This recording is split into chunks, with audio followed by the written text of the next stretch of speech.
Well, welcome to Foreigner in the Philippines. We're on our way home after going and selling copra. So this will be the end of the copra selling video. So this is a bumpy ride home. It's very slow, so I'm able to hold the camera and do the driving as well. And it must be something about my driving, I'm not quite sure, but my Pogi Batchoy is sitting next to me. I took him with me today, so he's been keeping me company, and here he is. Batchoy, are you going to sleep again? What about me? Aren't you going to keep me company? Nope, nope, nope, nope, nope, nope, nope, nope, nope. Yeah. So there he is. What a handsome boy he is. And very stylish today. Look, he's got his American flag on. And what is that? Super race shorts. Look, there we go. And his new zapatos. Yes? Oh, wait a minute. No, he's going to have a scratch. Okay, watch your head. Be careful. Alright, so we're going right now. We're just before we go up quite a difficult path. This will be a challenge for when we have the road done. It is a challenge because it goes, first of all, there's this very slender, it's a very slim place to get through. So I'm just thinking about the bulldozer, how on earth that will manage. It will have to favor the left. There's on the right, there's a carabao pool, but look at on the left, it just drops off into nothing. It would take a ton of material to be able to get that all filled up. So they'll favor the right, and the carabao pool will be a little bit smaller. Okay, here's the difficult part. Are you ready, Batchoy? Are you ready? Are you going to count? 1, 1. Go. Not yet. 2, 3. Go. Go. Okay, let's do it. Let's see if I can do this left-handed only. Oops. Oops. Oops. Oops.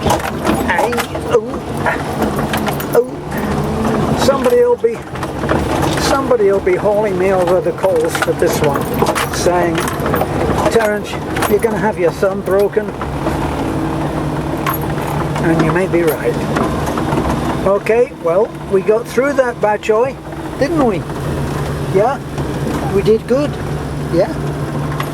So, look at that view. Now that house over there that you can see, there's a little house over there. It must be quite worn out because the family transferred to this house. Now, it's not hard to understand why anybody would want to live on that location. Oops, there's another banging across from the portal. Oh, what? Now, as I was saying, it's not hard to understand why they'd want to live up there, because when you're up there, you can look around 360 and even see over this place, and you can see such an incredible view. I said it a few times, but when I used to travel this road, mostly, this is before Batchoy ever came to stay with us, I used to travel this road a lot on the motorcycle with Beth, and when Beth was busy doing something or didn't want to ride the motorcycle, I would, and if it wasn't a school day, I'd take Taliklik with me, and this was where we used to stop, and I used to say to her, you know, when you're an old married lady, you will tell your children how beautiful the place where you used to live was, and you'll bring them back here and you'll show them this place. And they'll say, Mama, you were very lucky to live in such a place. Look at that. Look at those mountains over there. Just so beautiful. And if I didn't have the engine running, well, I can switch it off. Now, just hear how quiet it is. It's just so beautiful here. And that down there, look, I used to look, you need to be a little bit further on, but I'm not going to start the engine and spoil the silence. But that's a most perfect little valley. Reminds me of the, although it may not look like the Salinas Valley, it reminds me of John Steinbeck and how he wrote about the pastures of heaven. And I think that the pastures of heaven must have been a little bit like this, a valley that was so beautiful that it took the breath away of a hardened soldier looking down over the valley. And boy, I can imagine that. And look at that sky today.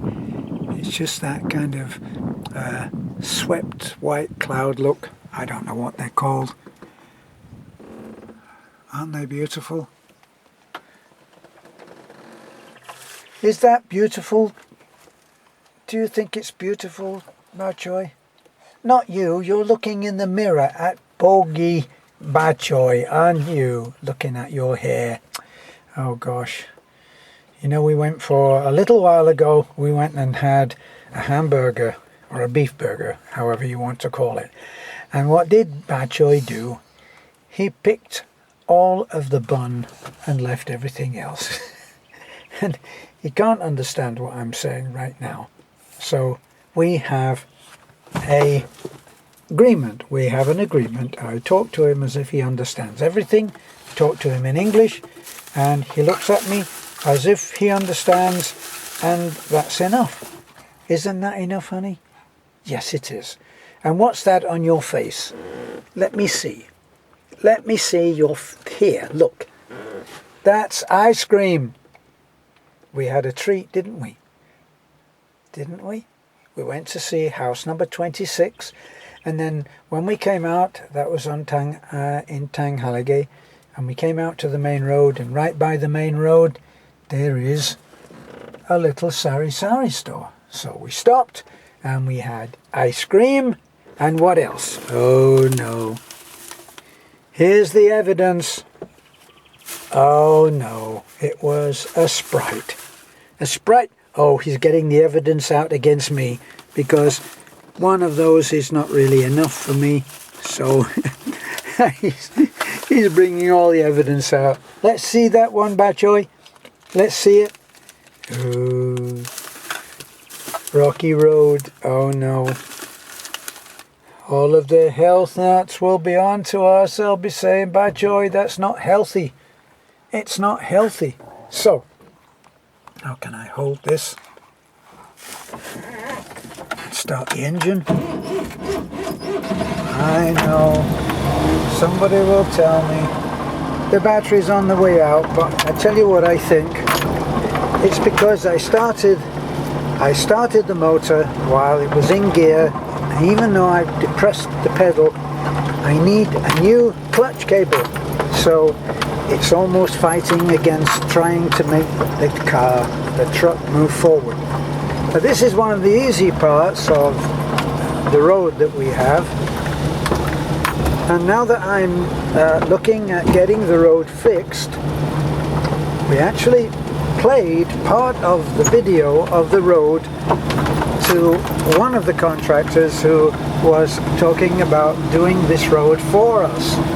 But now it turns out that the bulldozer, which was designated for the job, has broken 3 links in the Caterpillar track. And because of that, they have to wait, and if they can't get that part or those parts in Cebu, they will have to go to Manila. And if they can't get them in Manila, oh sorry, it's a bit bumpy here, we go around a rocky part, takes us around in an S-bend,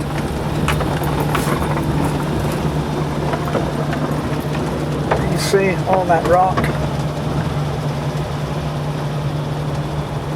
Takes us round in an S-bend, and then we're back on a fairly easy place. But some of these parts are the parts where Beth did her driving, and everybody thought that it was very dangerous, but there's nothing dangerous about this little part here. This is the one where she panicked, and we ended up stopped. Not crashed, just stopped. Now, my concern when we get that bulldozer in is how is it going to wend its way through this palm plantation. This is a palm plantation. I don't know how much you can see, but there are the farms. I know Batchoy is telling me I should have gone the other way, but there's two ways you can go, and this is the one. This little road here takes you off in a semicircle, half circle around the original road, and it's a little bit easier, even though the camber is off to the right and we're going on a left-hand curve, which is not ideal in the wet, but we don't do this little road in the wet. And now we're right in the middle of that palm plantation. Now, the palm plantation, these trees, they have to be husbanded, have to be taken care of. Now, I think you can see that these trees are not really taken care of.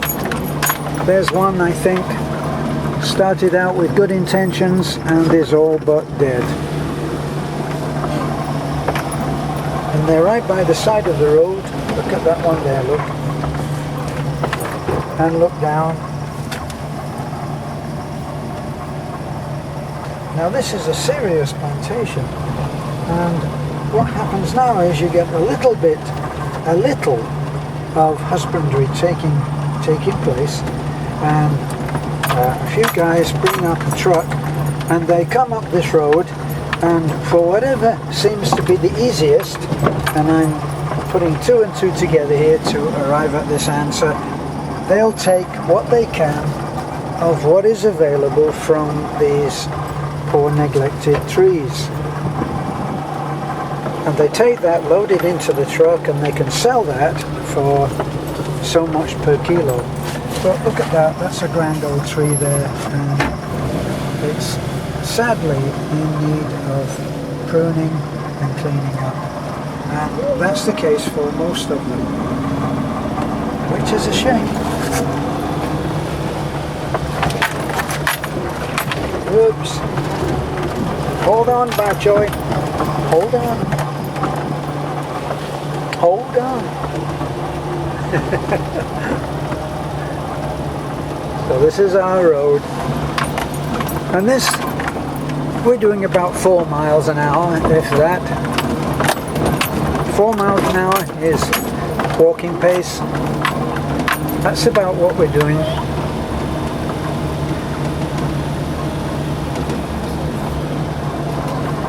So there's a couple of places where I'll be concerned about whether a grader, I've looked at the grader and I've voiced my concerns. Beth said, no, I measured it and it's okay. We saw a grader when we were at Baraka recently, and she got out, she says, and measured it, arm to arm, arms across, outstretched.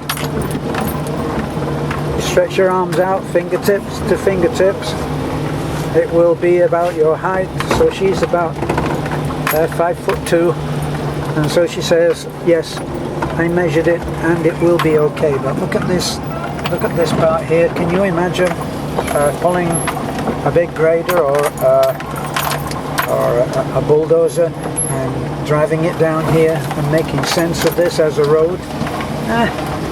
Well, let's see what happens. Now, you can go up that way, but that way has quite a steep dip in it, and it's a shock to the system. So prefer to do the devil you know and come up this way, which has been our road. Batchoy knows. Batchoy knows what's coming. He knows that this is going to be rocky road. Yeah? Yes, Batchoy? It's a rocky road, yeah? Okay. Now this, I love this place now. This I absolutely love, because this is the first glimpse that we have of our hill. And that is our hill up there. Now on the left of your picture you have a Gemelina tree. And then to the right of that, in the far distance, is a whole, looks like a forest of coconut trees and banana trees. And you can see about the middle of the picture, you can see a silver roof. And that roof is the roof of, let me see, I think that is Manninglina's house. You can't see our house, and no matter how much Beth tells you she can see the cement mixer from here, it's not true. Just joking. So even here you can see that we've abandoned the old road, which is to the right there, and we started out a new one. And when we come along here with the bulldozer or the grader, we'll have to decide which will be the best one to take. Up there is Perry and Josephine's house. It's where Jana and her brother and sister live. Here's the Gemelina tree. And beyond that, that's where we have our stockpile of materials which haven't been used when we did the concreting for the path. But we're going to need that, because when we actually get down to the bridge and over the bridge, there's some heavy construction work that's going to have to be done there. We'll have to do a little culvert before the bridge, yeah, and after the bridge. See, we're nearly home. That's our home up there. All of those trees you can see in the middle of the picture. And this is the road that we cut, such as it is. This is the road that we cut, and we did this by hand. Manarado cut that out of the hillside with his carabao and a hand plow. Amazing stuff. Oh, and then the guys set in men with stronger backs than I, and they carved that, and they carved this road out and pushed out all of the material that they dug out from there, and they pushed it over to the right there. And that's, I'm trying to drive one-handed here,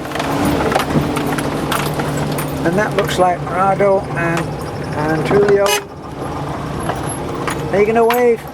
Wave, Batchoy. Hello.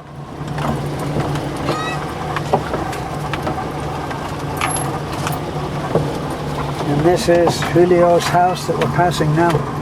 It's a tiny house that we built. Now this is the part from here, the grader, I'm assuming, will do a turn up here and then head back. And this is the part that we're probably going to have to do by hand.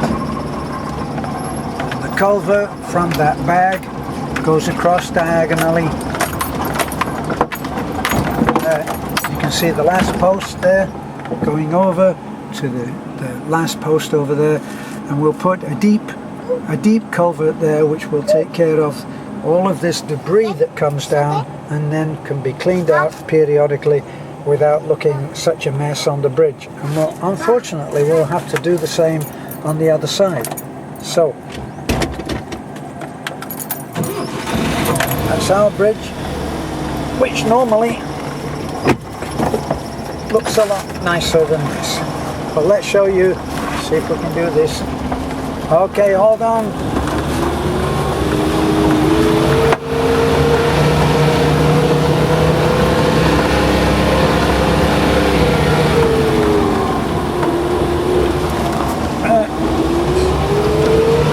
Here's the dog's going to meet us.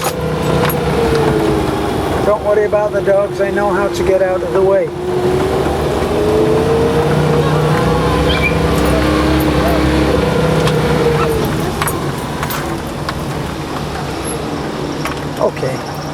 little bit of an adrenaline rush there, maybe, if I manage to drive and hold the camera straight as well. This is Foreigner in the Philippines.